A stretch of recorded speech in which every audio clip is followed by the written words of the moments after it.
Hi hello வணக்கம். நம்ம channel இன்றைக்கி இப்போ மோட்டோ தரப்புலேருந்து புதுசாக வெளியான மோட்டோ Z4 இந்த ஃபோனோட ரிவ்யூ தான் இந்த வீடியோவில் பார்க்க போகிறோம். வீடியோ பொறுத்த முன்னாடி நான் உங்கள் பிரவீன், நீங்கள் பார்த்துட்டு இருக்கிறது பிக் தமிழ். ஸ்கிப் பண்ணாமல் இந்த வீடியோ கடைசி வரைக்கும் பாருங்கள். அப்படியே நம்ம சேனலை சப்ஸ்கிரைப் பண்ணுங்கள். வாங்க நீங்கள் நம்ம வீடியோக்குள்ளே போகலாம்.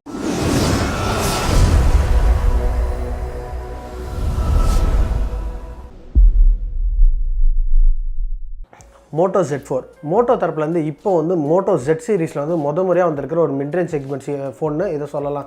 இந்த ஃபோனில் பார்த்தீங்கன்னா டிஸ்பிளேன்னு பார்க்கும்போது இங்கே ஒரு 6.4 inch full HD plus AMOLED display வந்து யூஸ் பண்ணியிருக்காங்க. டிஸ்பிளே பார்க்கறது ரொம்ப சூப்பராக தான் இருக்குது. அதேமாதிரி வாட்டர் ட்ராப் நாச் கொடுத்துருக்காங்க. ப்ளஸ் வந்து இதில் வந்து under display finger print scanner வந்து கொடுத்துருக்காங்க. இந்த ஃபோன் பார்த்தீங்கன்னா வந்து ரொம்பவே சூப்பராகவே டிஸ்பிளே வந்து மெயின்டைன் பண்ணியிருக்காங்க. கலர் அக்யூரசியும் ரொம்ப நல்லாயிருக்கு. அதேமாதிரி வைப்ரண்ட்டாகவும் இருக்குன்னே சொல்லலாம். ஸோ ஓவராலாக டிஸ்பிளே செக்மெண்ட்டில் இங்கே நல்லாவே பண்ணியிருக்காங்கன்னு சொல்ல முடியும்.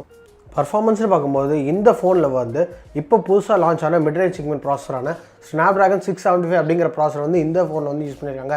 இது ஒரு 11 nm டெக்னாலஜியில் பில்ட் ஆன ப்ராசருங்கிறனால பேட்டரி லைஃபும் ரொம்பவே நல்லாயிருக்கும். அதே மாதிரி கேமிங்னு பார்க்கும்போது இதில் வந்து adrino 612 GB கொடுத்துருக்காங்க. ஸோ கேமிங் பர்ஃபார்மன்ஸ் ரொம்பவே சூப்பராக இருக்கும். ஸோ பர்ஃபார்மன்ஸை பொறுத்த வரைக்கும் இந்த மொபைலால் வந்து எல்லா டாஸ்க்கையும் வந்து ஈஸியாகவே வந்து ஹேண்டில் பண்ண முடியும். ப்ளஸ் கேமிங்லாம் வந்து ரொம்ப ஃப்ளூயிடாகவே ரன் ஆகுன்னே சொல்லலாம். ஸோ ஓவராலாக பார்க்கும்போது பர்ஃபார்மன்ஸ் வைஸ் வந்து மோட்டோ Z4 வந்து ரொம்பவே நல்லாவே வேலை செய்யுன்னு சொல்ல முடியும். கேமரா ஸ்பெசிஃபிகேஷன் பார்க்கல மோட்டோ Z4ல் பார்த்தீங்கன்னா பின்னாடி வந்து சிங்கிள் கேமரா செட்டப் தான் வந்து இந்த வாட்டி கொடுத்துருக்காங்க. அதே மாதிரி இந்த கேமரா பார்த்தீங்கன்னா வந்து இப்போ எல்லா ஃபோன்ஸும் யூஸ் பண்ணுற அதே சோனி IMX5SX அப்படிங்கிற 48 MP சோனி கேமரா தான் வந்து யூஸ் பண்ணியிருக்காங்க. லென்ஸ் சைஸ் பார்த்தீங்கன்னா இங்கே வந்து 1.7 அப்பேச்சர் சைஸில் வந்து இங்கே யூஸ் பண்ணியிருக்காங்க. ஸோ இதில் எடுக்கிற ஷாட்ஸ்லாம் ரொம்பவே நல்லாயிருக்கு. அதேமாதிரி கலர் அக்யூரேசியும் ஓரளவுக்கு ஆவரேஜாக வருதுன்னே சொல்ல முடியும். ஸோ ஓவராலாக பார்க்கும்போது ஃபோட்டோஸ்லாம் ரொம்பவே டீசெண்டாகவே இருக்குது. அதே செல்ஃபி கேமரான்னு பார்க்கும்போது முன்னாடி இருக்க வாட்டர் ட்ராப் நாச்சில் இங்கே ஒரு 25 MP செல்ஃபி கேமரா வந்து இங்கே கொடுத்துருக்காங்க. இதில் எடுக்கிற ஷாட்ஸும் ரொம்பவே டீசெண்டாக இருக்குன்னு சொல்ல முடியும். ஸோ ஓவராலாக கேமரா பர்ஃபார்மன்ஸ் வந்து ஒரு ஆவரேஜான பர்ஃபார்மன்ஸ் வந்து இந்த மொபைலில் வந்து கொடுக்குன்னு சொல்லலாம். ரேம் அண்ட் இன்டர்னல் ஸ்டோரேஜ் பார்க்கும்போது இந்த ஃபோனில் பார்த்தீங்கன்னா 4 GB ரேம், அதுக்கப்புறம் 128 GB இன்டர்னல் ஸ்டோரேஜ் அப்படிங்கிற ஒரே ஒரு வேரியண்ட்டு தான் வருது. இதில் வந்து ஹைப்ரிட் சிம் ஸ்லாட் கொடுத்துருக்காங்க. அது மூலிமா வந்து நீங்கள் 2 சிம் கார்டு போட்டுக்க முடியும். அப்படி இல்லாட்டி ஒரு சிம் கார்டு ஒரு மெமரி கார்டு போட்டுக்க முடியும். மெமரி கார்டோட சைஸ் பார்த்தீங்கன்னா 1 TB வரைக்கும் இதில் வந்து சப்போர்ட் பண்ணணும்னு சொல்லியிருக்காங்க. இது ஒரு நல்ல விஷயம் தான். அதே மாதிரி இந்த ஃபோன் பார்த்தீங்கன்னா out of the box Android 9 Pieல வந்து ரன் ஆகணும்னு சொல்லியிருக்காங்க. அதுவும் ஸ்டாக் UIயில் வந்து ரன் ஆகணும் வந்து நம்மளுக்கே தெரியும். ஸோ வந்து ஓவராலாக பார்க்கும்போது இன்டர்னல்ஸ்லாம் வந்து ரொம்பவே வந்து டீசெண்டாகவே கொடுத்துருக்காங்கன்னு தான் சொல்லலாம். பேட்டரி கெப்பாசிட்டின்னு பார்க்கும்போது இந்த ஃபோனில் வந்து 3500 mAh பேட்டரி கெப்பாசிட்டி வந்து கொடுத்துருக்காங்க. ஸோ வந்து ஒரு 6.4 இன்ச் டிஸ்பிளேக்கு வந்து இது ஒரு மீடியமான ஆவரேஜ் பேட்டரி தான் வந்து இங்கே வந்து ப்ரொவைட் பண்ணியிருக்காங்க சொல்ல முடியும். அதே மாதிரி பார்த்தீங்கன்னா இந்த ஃபோனுக்கு வந்து Type C சார்ஜிங் போர்ட் வந்து இதில் கொடுத்துருக்காங்க. ப்ளஸ் வந்து சார்ஜ் பண்ணுறதுக்கு வந்து 15 வாட் சார்ஜிங் சப்போர்ட்டும் இருக்குது.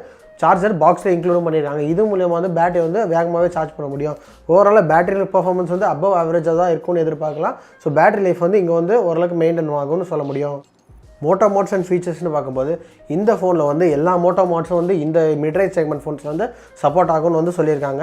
ப்ளஸ் வந்து இப்போ புதுசாக வந்து 5G மாடம் கொண்ட ஒரு மாடு வந்து இதுக்கு வந்து தனியாக வந்து அவைலபிளாக வரப்போகுதுன்னு சொல்லியிருக்காங்க.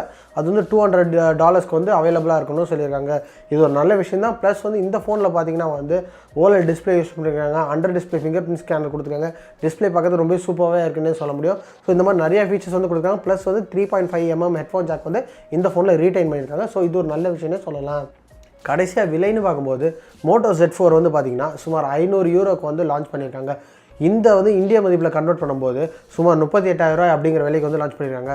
ஒரு Snapdragon 675 இருக்கிற ஒரு மிட்ரேஞ்ச் செக்மெண்ட் ஃபோன் வந்து இவ்வளோ ப்ரைஸுக்கு வந்து இது பண்ணியிருக்காங்க. இந்த ப்ரைஸுக்கு பார்த்தீங்கன்னா நீங்கள் வந்து OnePlus 7 வாங்க முடியும்.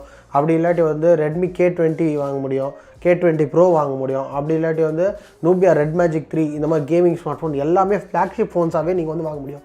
ஸோ இந்த விலைக்கு வந்து இந்த ஃபோன் வர்த்தா இல்லையான்னு வந்து கண்டிப்பாக கேட்டால் என்னை பொறுத்த வரைக்கும் வர்த்து இல்லைன்னு தான் சொல்லுவேன். ஸோ நீங்கள் என்ன நினைக்கிறீங்க கீழே கமெண்ட் செக்ஷனில் சொல்லுங்கள்.